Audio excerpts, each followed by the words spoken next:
Hello, this is the RPG Pundit, the final boss in internet shitlords, and today I am talking to you guys about how basically, in spite of all of the challenges that WotC is facing with its VTT, I believe now that they're going through with that they're going ahead with it for hell or high water.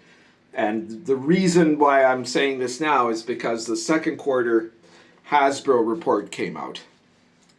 And basically, nothing works for Hasbro except online stuff, which works. Okay? That's the short part of the story, right? So, Hasbro overall had a loss of 18% in this quarter, right? Which is pretty bad. It means that so far this year, their revenue has dropped 21%, okay? However, Wizards of the Coast had a 20% gain, okay? So once again, this is a story we've been seeing for a while now. And first it was because of Magic, and then it was because of Baldur's Gate 3. So in every case, in like the last several shareholder reports, in each quarter, we've seen the same thing. Hasbro's losing money. Wizards of the Coast is the only thing making money for Hasbro. But when you look at Wizards of the Coast, you see that it is not the tabletop products that are making any money for Hasbro. It is the virtual products, right? So for the last couple of quarters, it had been the effects of the Baldur's Gate 3 deal. That was the only thing that was making money for Wizards, right? Wizards would otherwise also be losing money along with all the rest of Hasbro. But their licensing deal with Baldur's Gate 3, with Larian, allowed them to make, it was so successful, allowed them to make a profit and therefore to help out Hasbro. And this time, according to the shareholder report, once again, their actual product sales were very poor, and the only thing that made that 20% gain for WotC was the digital stuff, which was a combination, according to the shareholders report, of Baldur's Gate 3 and Monopoly Go. I'm not quite sure. Maybe I'm completely wrong, right, about something here. Maybe I've misunderstood totally. And Monopoly Go is a totally different thing than what I think it is, right? Maybe it's not based in any way on the board game Monopoly, all right? But otherwise, I cannot understand how a video game based on Monopoly would be a huge hit. Especially when Monopoly is, for some reason, it's that game that every family in America has to own a box of Monopoly for some reason that I can't conceive of.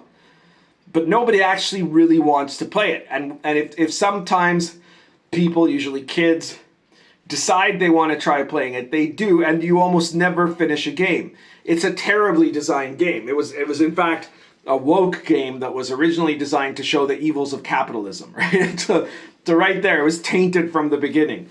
And now, suddenly there's this app or something, Monopoly Go. I have no idea what it is. So maybe I'm totally wrong. Maybe this has got nothing to do with the board game Monopoly.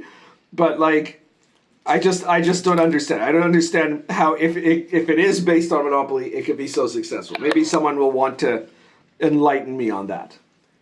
All right. So, absolutely none of the profits that they made here were from Dungeons & Dragons pen and paper.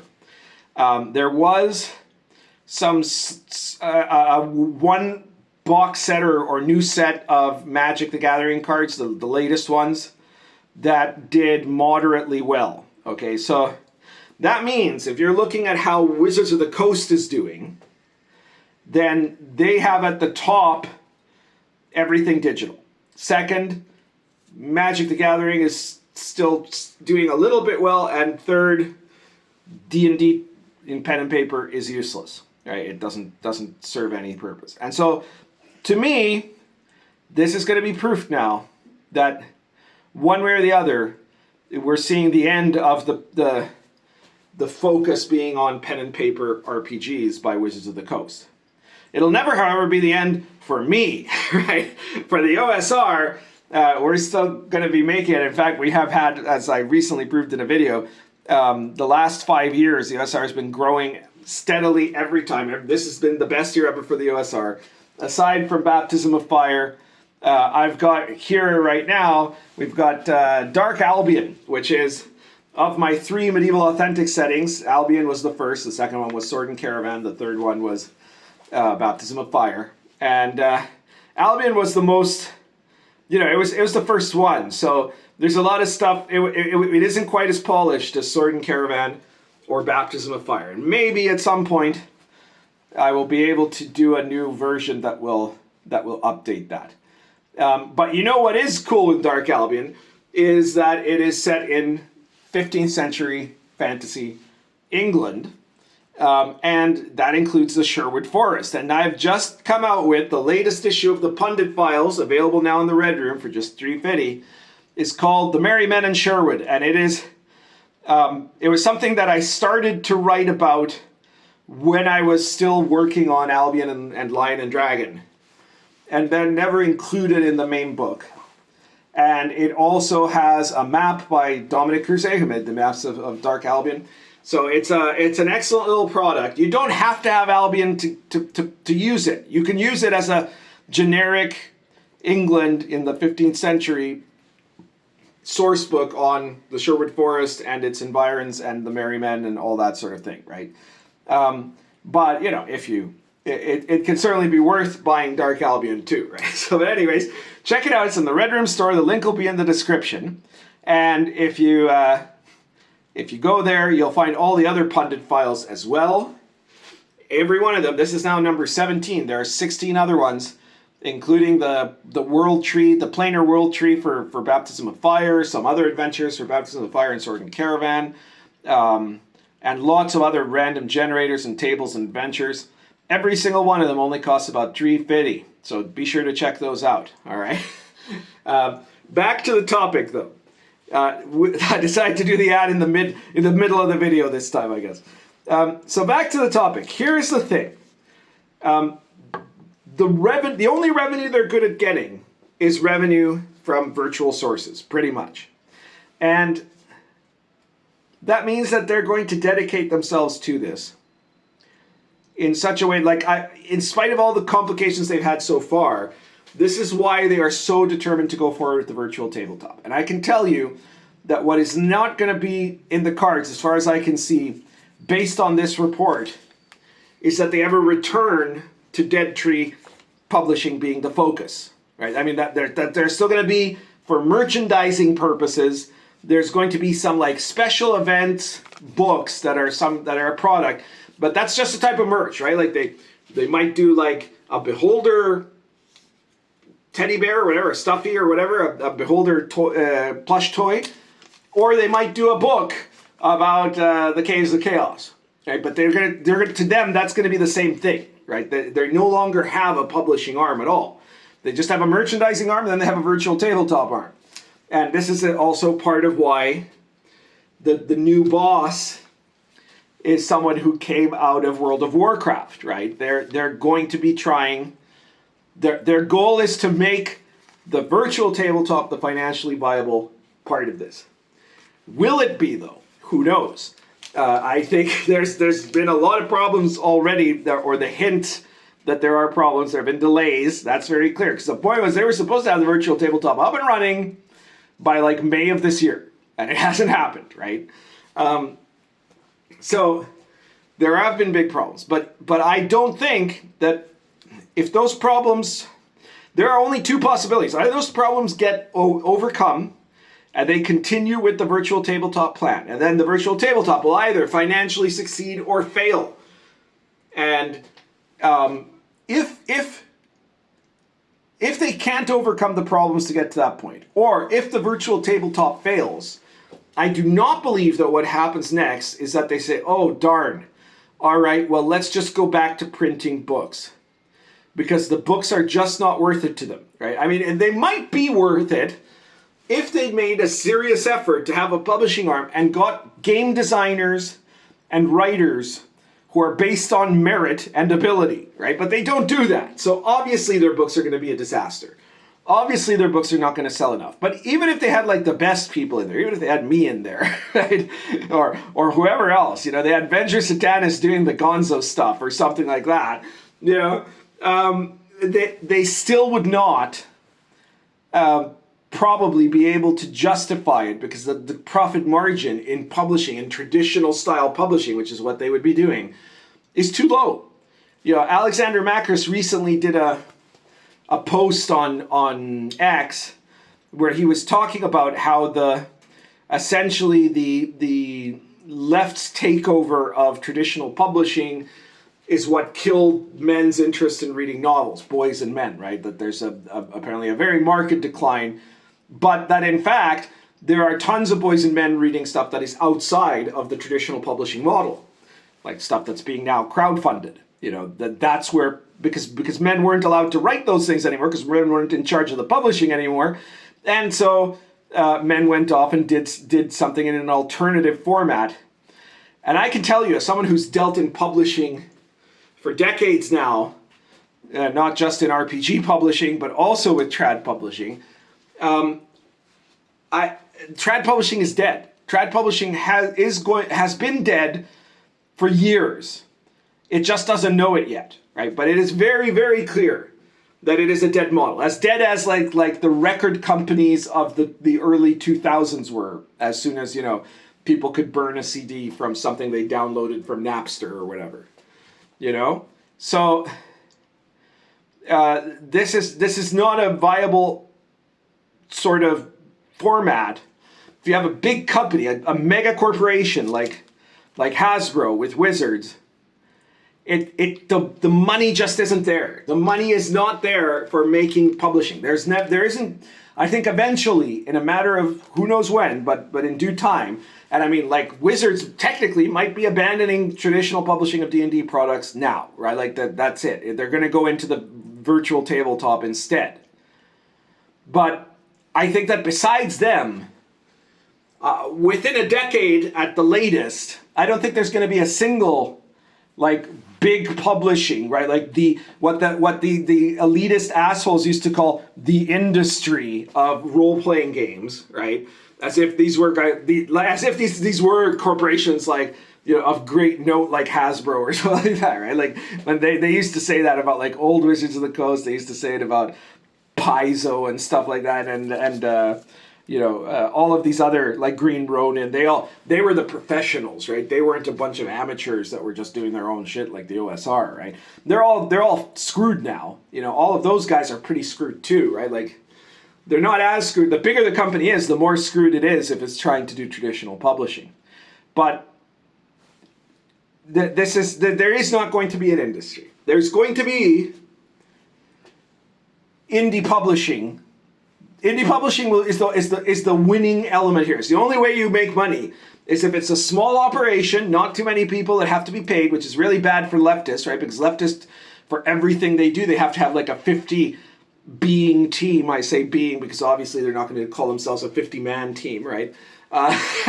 Where they have like, you know, these advisors and that person who's like representative of the Asian Pacific community, and then, you know, the fat acceptance LGBT person, and then a bunch of diversity supervisors, overseers, right? And then like a couple of people who are just hangers on and no one knows why they're getting paid. Right? And so even if they do a Kickstarter for like, and I mean, I've talked about this before, right? There have been Kickstarters that have made a ton of money and nobody's made any money there. Like that the average person on that Kickstarter, or sometimes all the people on those types of Kickstarters, made less money from that massive project than I make in a month, right? And you know, that's really bad, right? So that's not going to work, and neither is big companies doing these products. That's not going to work either. Right? Which is not to say that Hasbro, if they own the rights to it, like this is the thing. If the VTT fails, I think they're basically done with Dungeons and Dragons. Basically, they're not just going to go backwards to making the books. So what'll that mean is one of two things. They might license it out, right? They might license it out to a medium company, to a smaller company, who would then be stupid enough to try to make a go at this.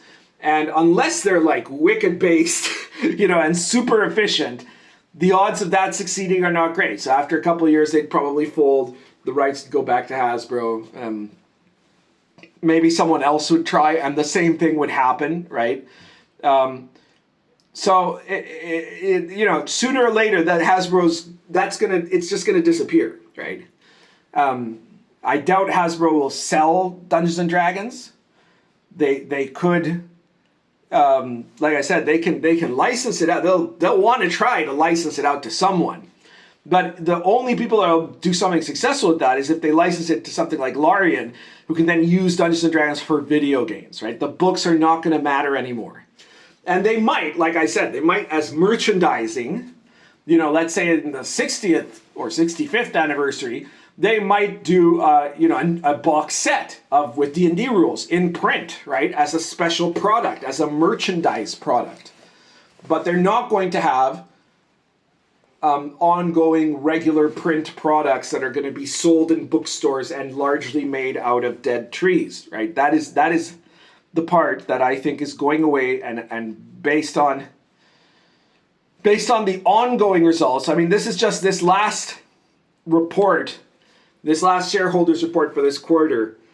All it did was kind of get me to the finish line of figuring out the pattern, right? And I think that pattern makes it really obvious that the days of D&D being a product that a big company like Hasbro has and that is used largely to make books is over, right? That's not going to be it.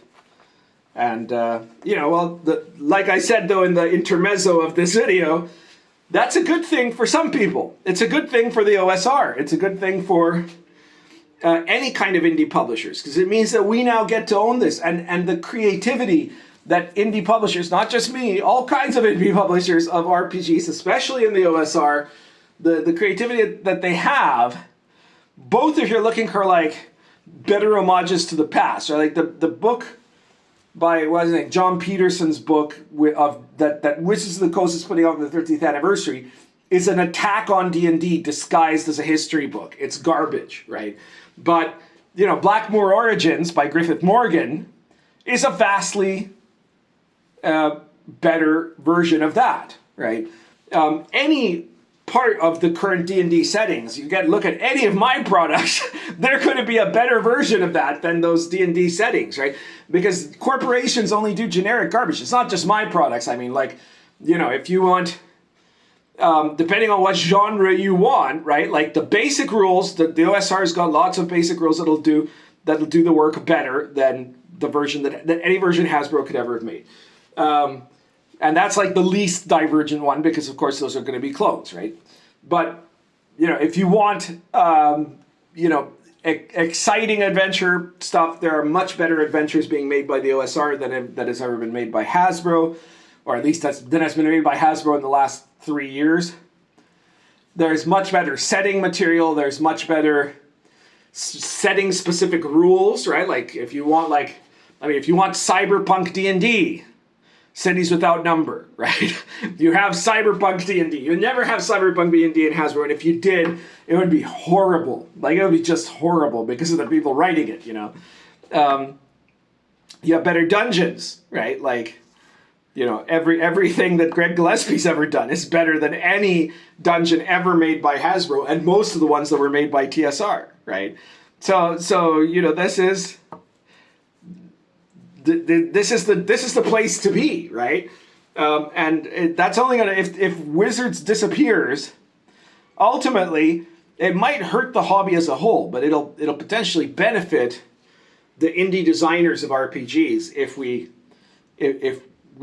manage to reach out enough to be a movement that draws in new people by itself. That's where the kind of tricky part comes in.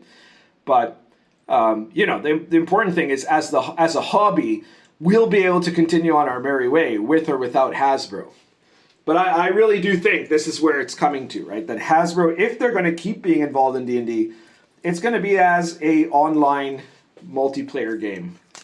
as the VTT, what I mean, and not about traditional, D&D people at the table sort of games. So I guess that's everything for today. If you like this video, please hit the like button. Share the video anywhere you think people will find it interesting, or anywhere that they might be pissed off about it, for all I care.